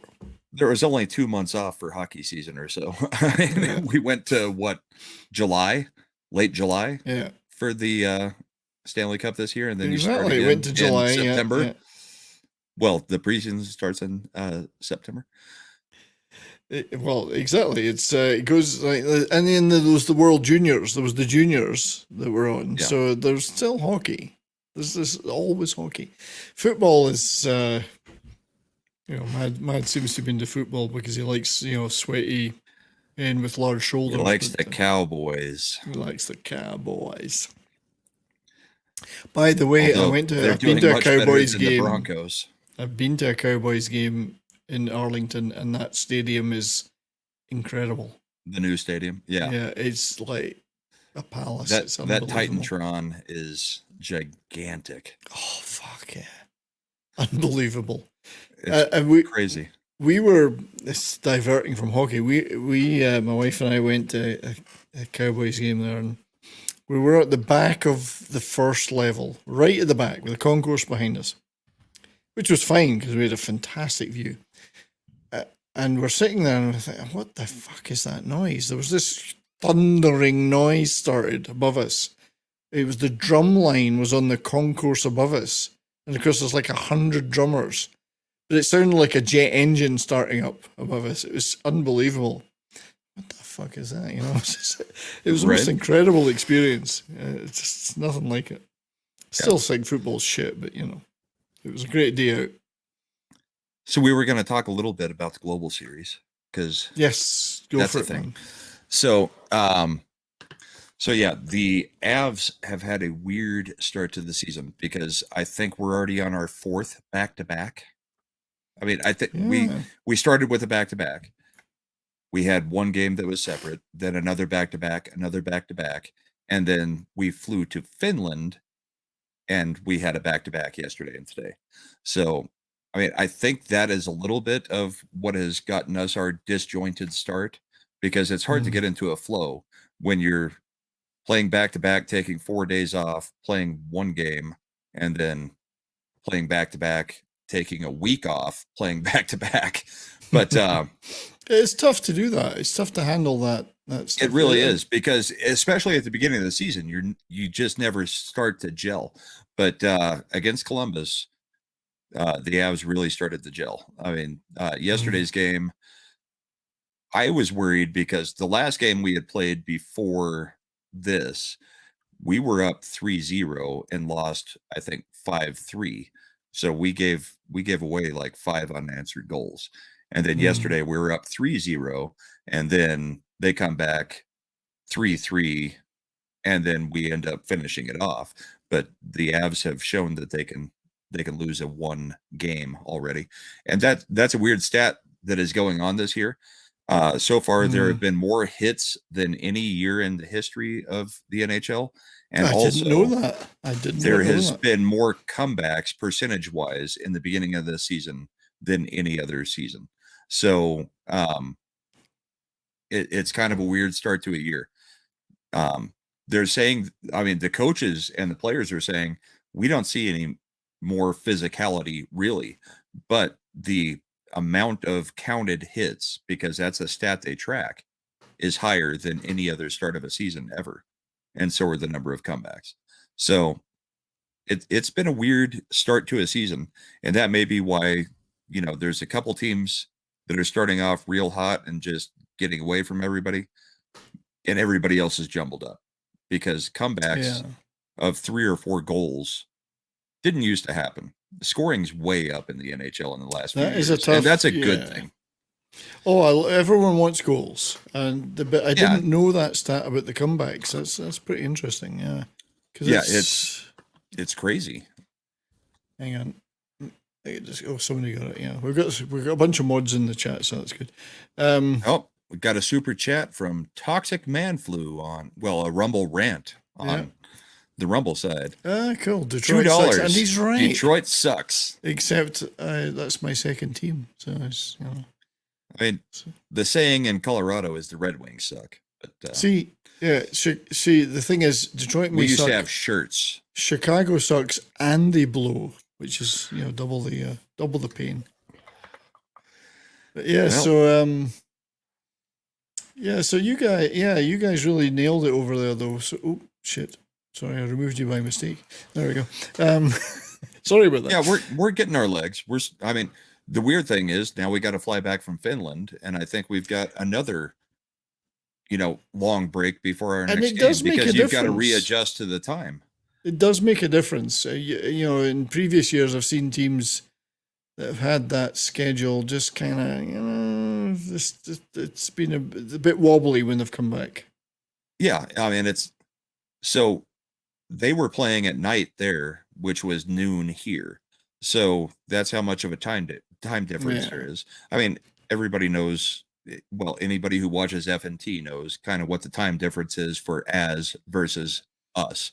Yeah. So, I mean, that's kind of the same time difference. And you got a week to let your body adjust, and then they've got to let them adjust when they get back. You can't just say, all right, we sent you over there, come back and you're screwed. That's right. And you've got to get on with it. Promote the game, but get on with it. So another Rumble rant from Toxic. I know. I'm just Toxic Man Flu. Oh, then Detroit sucks and swallows if 70s likes them. Yeah, well, you tell you what, if you'd ever been to the Joe Louis Arena and you'd seen the Pavel Datsyuk and guys like that play, you would know that is an unfair comment, because Pavel Datsyuk is one of my favorite players of all time. Oh, they were great players, but yeah. I still hate Detroit is a shithole, though. So Well, we used to. I mean, and coming from my perspective, that was our major rival. So well, that's what I've learned. I can respect them. I will never like them. But you know what? Detroit is a kind of city where what we used to do when we went to games in Detroit was we'd stay in Windsor, which is over the bridge, over on the Canadian side.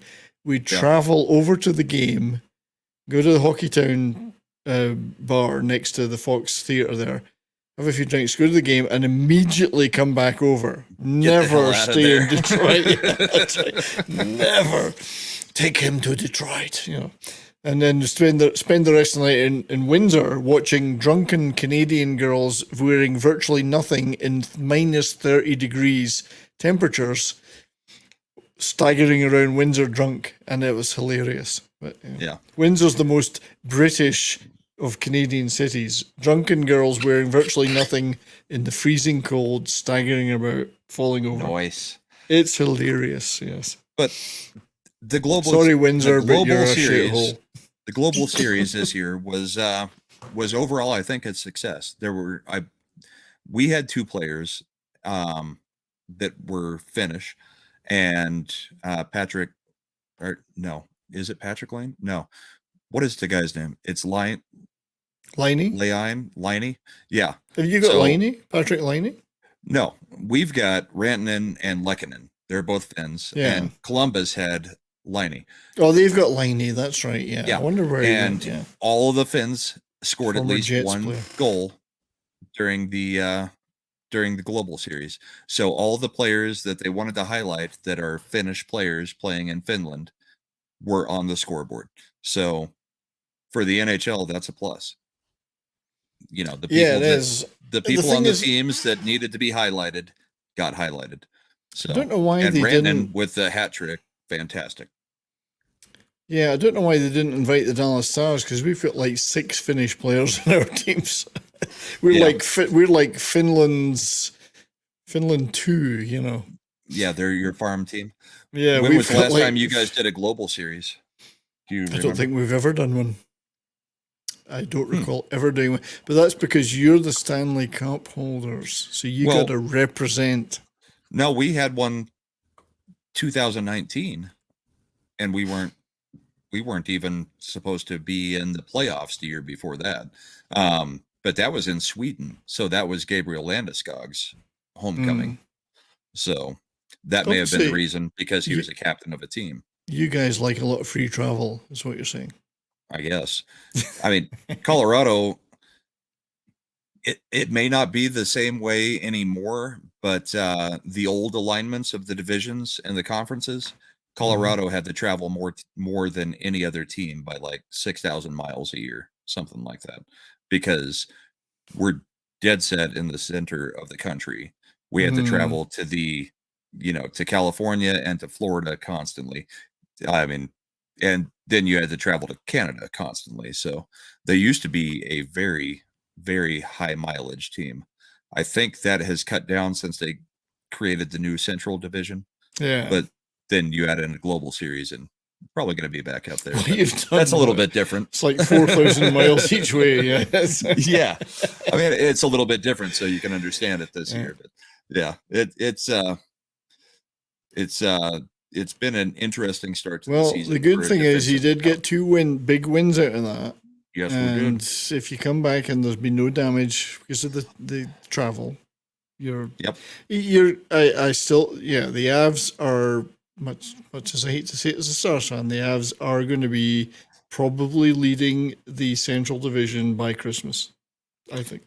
That's about when we're supposed to get Landeskog back. Yeah, I think they'll he's out 12 weeks from the beginning of the season. But so I think so too.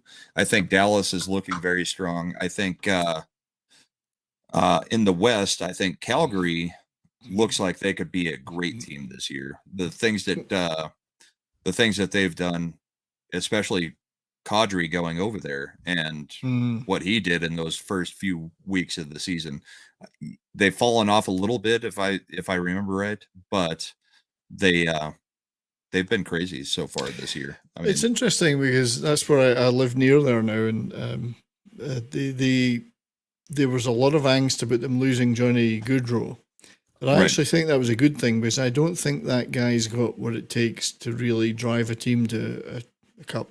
He's gone. He used to hide during big games. Yeah, and I think he's gone to Columbus. Is it? He's gone to Columbus. That's because that's who we just played in the Global Series, and he did nothing. Can't hide the pressure. He can't handle the pressure. Yeah. So I don't think Calgary should be worried about losing him, and there was a lot of angst about it. But nah. Right. So we've already gone quite a bit longer than we were planning on. But you did mention that you met Gordie Howe, and there was a Gordie Howe thing in the news in hockey. Tonight. Well, there was, yes. Or yesterday. It was either yesterday or tonight. There was. I think it was yesterday. I have mixed feelings about it, so let me just share that screen. It was. I think this is the one you mean. Yep. Ovechkin. He has surpassed Gordie Howe's record for the most goals with one team. So we know Ovechkin's on a mission to try and surpass Gretzky. Everything. Yep. And I've mixed feelings about it. When I admire the guy as a player, but to me, Gordie Howe, there's more games now, so I think they can do it in less seasons. I'm not saying it's not an achievement, but yeah. Well, and Ovechkin plays a very specific game. I mean, Ovechkin sets up on the circle and stands there. I've been to so many games against the Capitals where if they get a power play, and I don't watch the Caps all that often, but when they're on a power play, oftentimes he will just exit the zone and not do anything. Thank you for coming, Matt. Thanks, Matt. Love you, brother. Thanks for being here, mate. He'll exit on a power play if the other team gets the puck, and clears it out. All he does is stand at the blue line, wait to go back in, and sets back up on that left circle. I mean, his job is to stand there, wait for them to cycle the puck around until they can get it to him, and then snipe it from that circle. That's right, yeah. It's a lot like, it's not the same because Iginla was far more active, but Iginla used to, I mean, that's where he set up shop as well. So it's very predictable, those kind of players. But it works. He doesn't play defense. He is an offensive only player. Yeah, Tox. He's a one-way player. Tox is right. Yeah, absolutely. He's about scoring, and that's about it. And that's a style of play. Ovechkin's been very good at it. Obviously, he's scored a ton of goals, but at the same time, I get on the players that I like when they choose not to play defense, because defense is also a part of the game. And I don't watch enough Ovechkin or the Caps to know if he plays defense much more, during the rest of the time. But I've noticed that on the power play, he's very, very lazy out there. So he's very much, as Talk says, a one-line. He is a one-way player. He is there to do what he's going to do, not necessarily for the team. And that's why there was a couple of seasons he didn't really do that well, because he's not a team player per se. He's great at what he does, though. I mean, no one can deny that. But he sets up shop. If I was to Toxic says, how many great Russian defensemen are out there? I can name one, which is Sergei Zubov of the Dallas Stars, who was a fantastic defenseman, Hall of Famer, and I was at his jersey raising ceremony too. Sergei Zubov, great Russian defenseman. So, and he's not related to the Russian royal family, so which has got nothing to do with anything. But yeah, Ovechkin, it's good you pointed that out. He has passed yet another milestone, but I would never. When people say greatest players of all time, he doesn't first spring to mind for me, which is weird. No, but there is a thing to be said about his longevity and his ability to score goals. Records are made to be broken, and the whole thing is, A, he's been around long enough to be able to do it, and B, it's not like it's a thing where, I've played the most games with my team or my club. He actually had to do something. So, I mean, that is an important part of it. I mean, it's true. Ovechkin will be up there as one of the greatest goal scorers ever. He will. Will he be up in the talk of greatest hockey players ever? No. No. And do you think he's ever going to beat the Gretzky records? Has he got enough years? I don't know that he has enough years, because I thought he would have been winding down a year or two ago. I think the record is the only thing that's got him going. That, and he is a big guy. And the other part of it is, they don't expect him to play defense, I think. They expect him to, basically set up shop. He doesn't have to do a lot. He hits and he sets up shop. So, I mean, that can extend your game. I mean, look at football comparison. Peyton Manning. Peyton Manning didn't take sacks. Peyton Manning acted like a turtle if the coverage broke down. He would just go down on the ground and accept the sack. He did not take huge hits. And his career was probably extended because of that.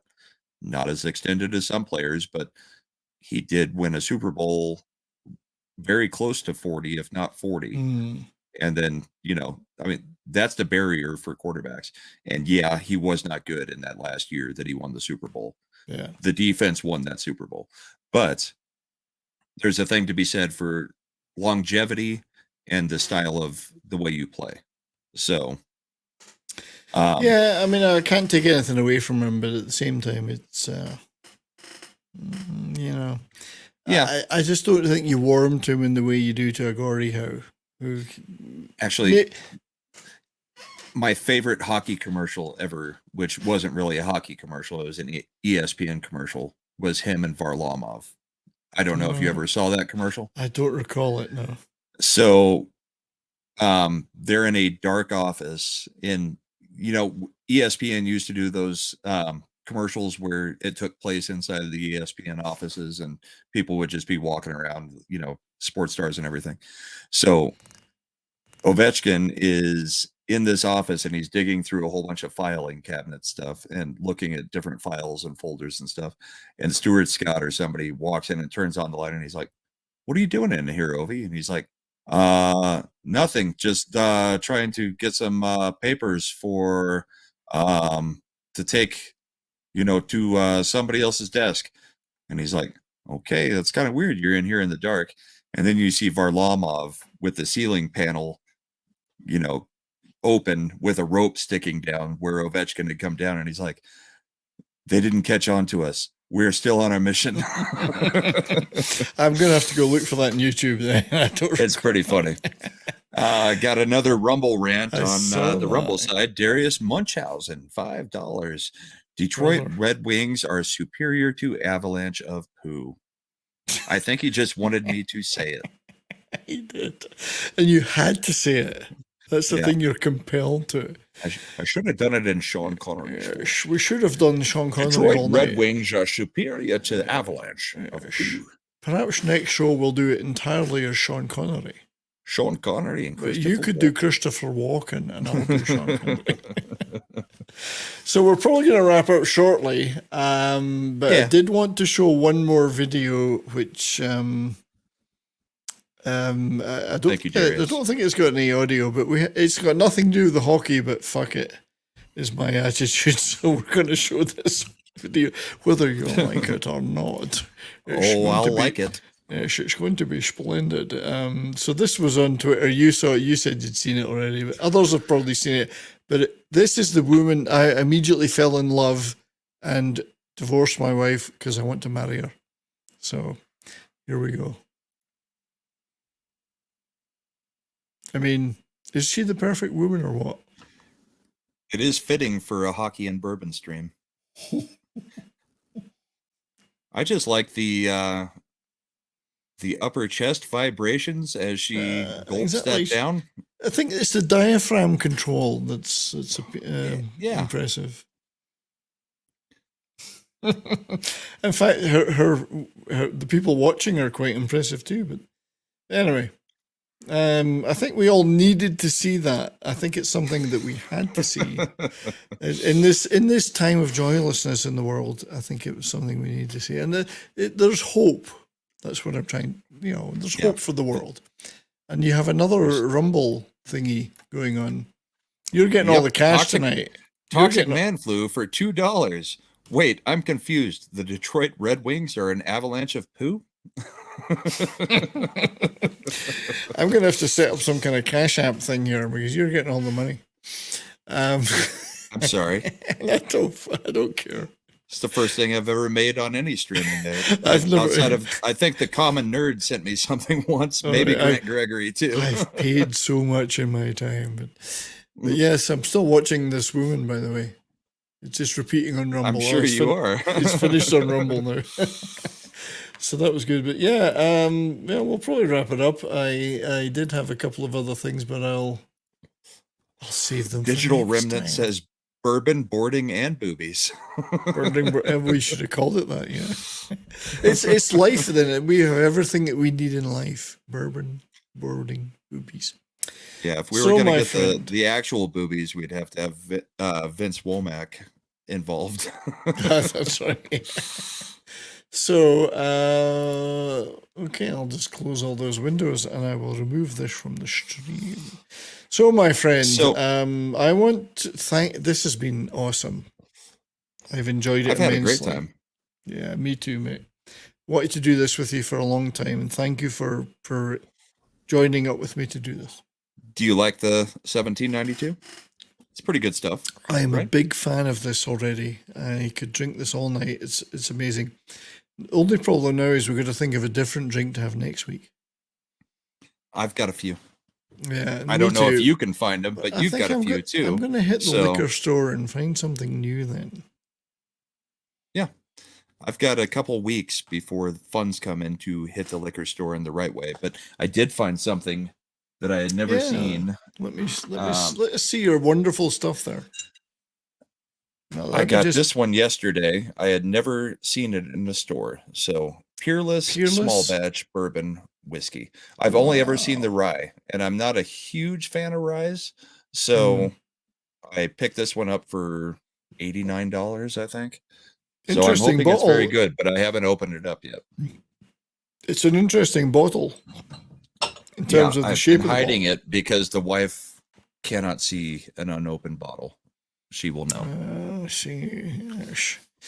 Yeah, the small batch has been sitting there for a while waiting for this show. So that one I wasn't going to get in trouble for. But so I might look for that. Peerless. Okay. Peerless. That one may be hard to find because if I haven't ever found it, you may be able to find it because you may have things available that I don't. But it's hard to tell because I've not yet been in a liquor store in Alberta, so I don't know what they have or don't have. Oh, that's right. You moved. I moved, so this is brand new. It's a little town, but it has, like all little towns in Alberta, it has more liquor stores than anything else. Little towns are good because unless you have bourbon hunters, you're probably going to have stuff stocked that you're not going to find in a big town where everybody just swarms it. So, well, we shall see. So I'll see if I can come up with something new myself for next week. I've got a couple of unopened bottles that I could try as well. So, yeah. So the idea with the show is we're going to go kind of through the standings. We're going to go through, who's leading the league and stuff, if it changes, that kind of stuff. We're trying to talk about hockey in general, but we are going to talk about our teams because that's what we know and that's probably what we watch. So I hope that, we're not being too hometowner for this, but tough shit. I think we had fun tonight, and I hope you guys liked it. We would love to, we're going to try to do it every week and try to have some different stuff every week, but we're going to review the season or the week every week. We're going to review what happened in the week to a degree. If there's a big story, we'll probably get to it.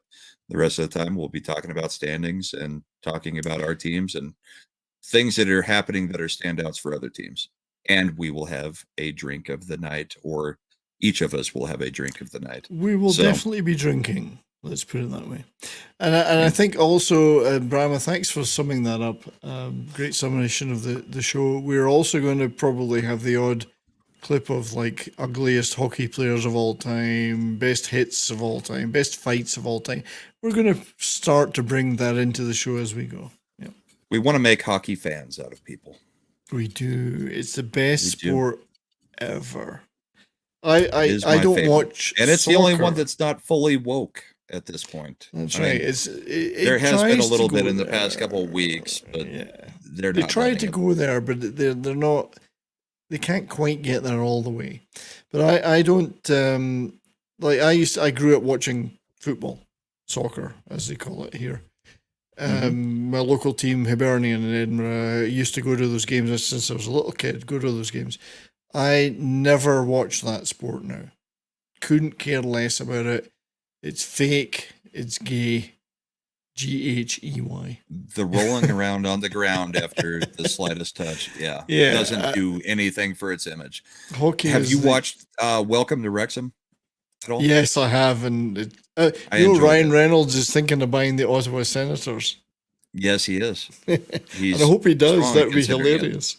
That would be great if he's part of the ownership team, at least. Yeah. Welcome to Wrexham was fun. I played on a state championship level soccer team during high school, so I do appreciate soccer, but mostly when I'm playing it, I have trouble watching it. Yeah, it's the play acting. It's the falling down when you've been blown, a breath of wind and they fall down. And it's all about money. Not that any sport isn't, but there's no salary cap. The richest teams get richer. They control everything. That's kind of what I liked about Welcome to Wrexham is they're a fourth level league trying to get out of it. They're nothing. So they don't have the money to do anything. I mean, so go watch it if you get a chance to. I think it was on Amazon Prime or something. I can't remember. It was on Prime. It's Prime or Paramount, one or the other, something like that. But it's interesting, and it's not all soccer. It's a show about Ryan Reynolds and it's funny. Rob McElhenney, I think is his name. And he's a funny guy, British comedian. He's very funny. The guy from It's Always Sunny in Philadelphia. They bought a soccer team in England or Wales. British? Wales. Sorry, I thought he was British. No, he's not. He's not British. He's American. Yeah. He's just got a very British name, McElhenney.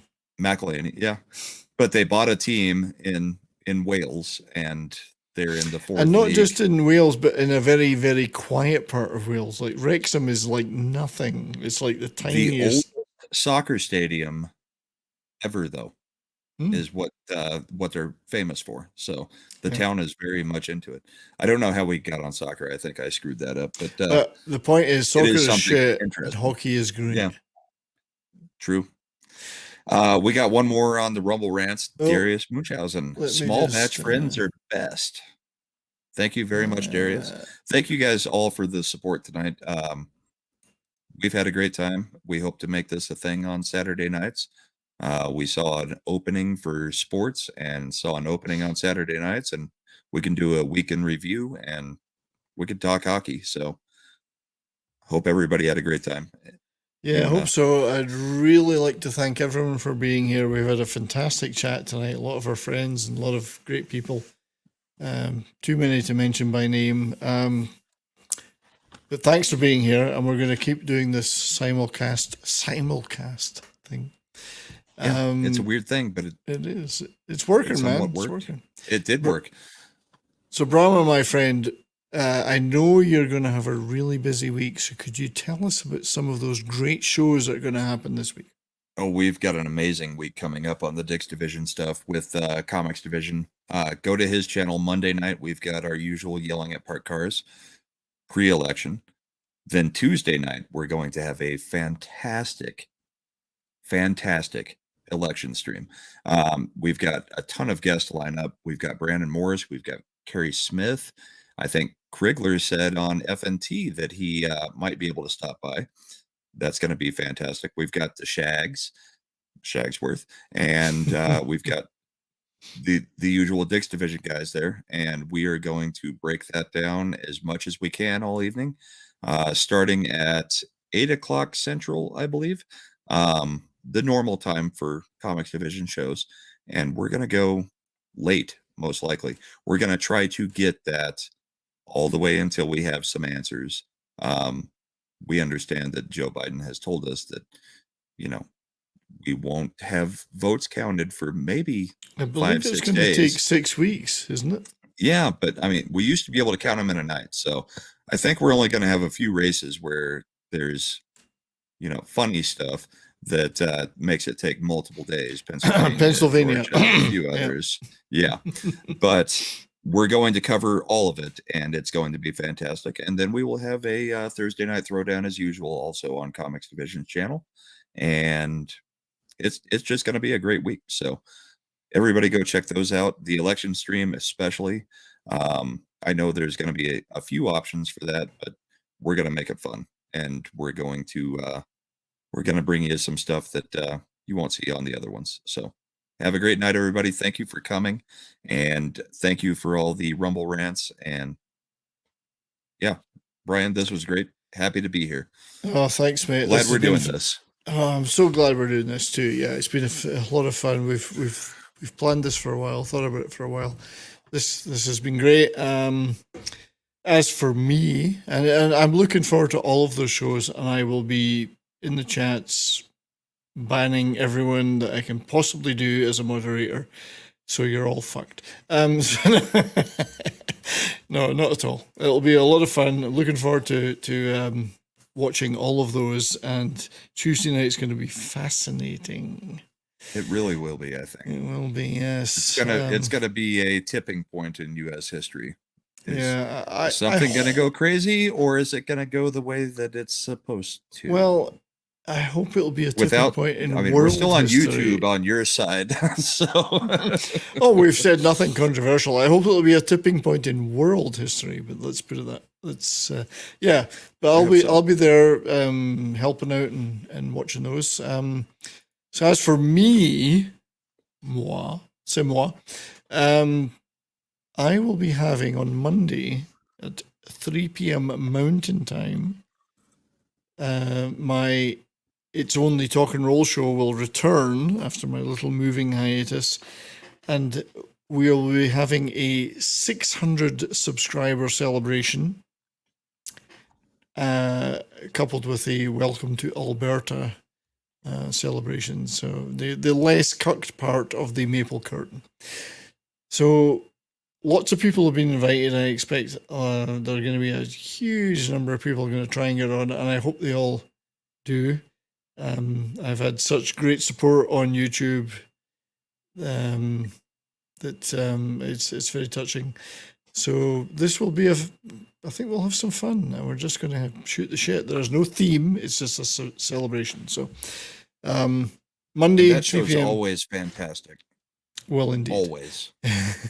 So I always have a lot of fun in our live shows. I have my regular panel, and we will hopefully have a lot of special guests, including Brahma, I hope. So I will be there for a portion, definitely. Indeed, thank you. So that's happening on Monday. There are plans for Nick Visor and I are planning a Black Sabbath, couple of Black Sabbath streams, because of the deluxe editions of Neon Nights and the Mob Rules LPs coming out. So that's the music content will be coming, yeah. And there'll be other shit, so who cares? No, thank you for coming, everybody. This has been fun. We've had a lot of laughs. We've finally got to talk hockey, just hockey. Sports ball. Puck, super puck. Puck ball, which has been a bunch of fun. So until next time, I've got no outro video. This is just going to be like a total cold end. Yeah. No problem. I could, yeah, there's, well, you know what? I'll play the intro for the outro. So until next time, next week, we will do it again. Thank you for everyone coming. Have a great night. Go to Comics Division Monday night, Yelling at Park Cars. Go to my channel for the 600 sub celebration. See you there. So until then, take care.